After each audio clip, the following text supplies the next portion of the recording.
Now, in Book 1, we talked about the be, do, have paradigm and how most people have it reversed.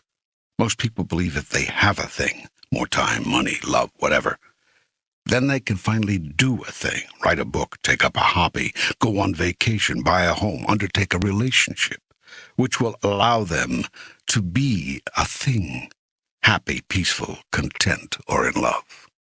In actuality, they are reversing the be, do, have paradigm in the universe as it really is, as opposed to how you think it is.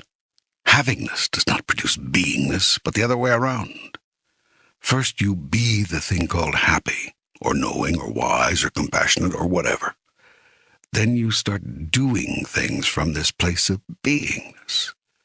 And soon you discover that what you are doing winds up bringing you the things you've always wanted to have. The way to set this creative process, and that's what this is, the process of creation, into motion, is to look at what it is you want to have. Ask yourself what you think you would be if you had that. Then go right straight to being. In this way, you reverse the way you've been using the be, do, have paradigm. In actuality, set it right and work with, rather than against, the creative power of the universe. Here's a short way of stating this principle. In life, you do not have to do anything. It is all a question of what you are being. This is one of the 3 messages I will touch on again at the end of our dialogue. I will close the book with it.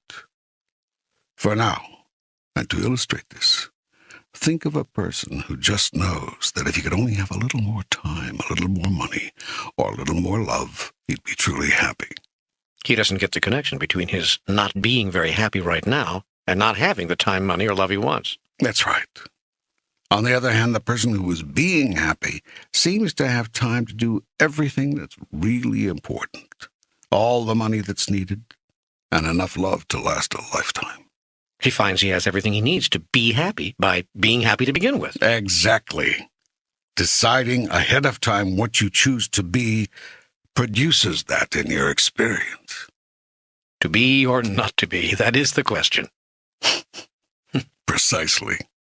Happiness is a state of mind, and like all states of mind, it reproduces itself in physical form. A statement for a refrigerator magnet. All states of mind reproduce themselves. But how can you be happy to begin with, or be anything you're seeking to be, more prosperous, for instance, or more loved, if you're not having what you think you need in order to be that? Act as if you are, and you will draw it to you. What you act as if you are, you become. In other words, fake it until you make it. Something like that, yes. Only you can't really be faking. Your actions have to be sincere. Everything you do out of sincerity, or the benefit of the action is lost. This is not because I won't reward you. God does not reward and punish, as you know. But natural law requires the body, mind, and spirit to be united in thought, word, and action for the process of creation to work. You cannot fool your mind. If you are insincere, your mind knows it. And that's that. You've just ended any chance that your mind can help you in the creative process. You can, of course, create without your mind. It's just a great deal more difficult. You can ask your body to do something your mind doesn't believe, and if your body does it long enough, your mind will begin to let go of its former thought about that and create a new thought. Once you have a new thought about a thing, you're well on your way to creating it as a permanent aspect of your being, rather than something you're just acting out. This is doing things the hard way, and even in such instances, the action must be sincere. Unlike what you can do with people, you cannot manipulate the universe. So here we have a very delicate balance.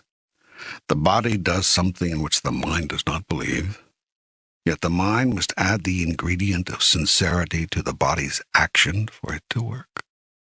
How can the mind add sincerity when it does not believe in what the body is doing? By taking out the selfish element of personal gain. How? The mind may not be able to sincerely agree that the actions of the body can bring you that which you choose.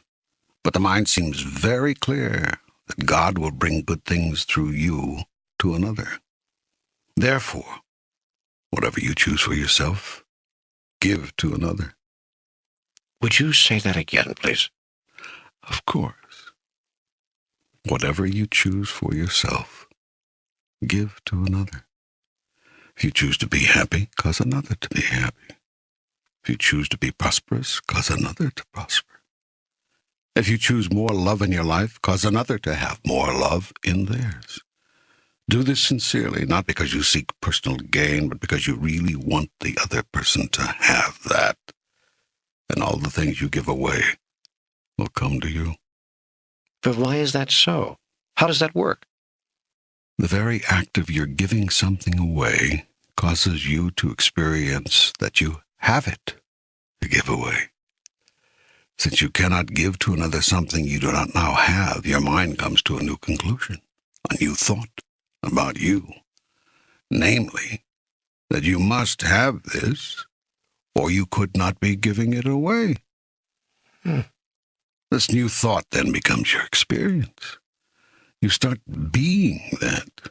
And once you start being a thing, you've engaged the gears of the most powerful creation machine in this universe, your divine self. Whatever you are being, you are creating. The circle is complete, and you will create more and more of that in your life. It will be made manifest in your physical experience.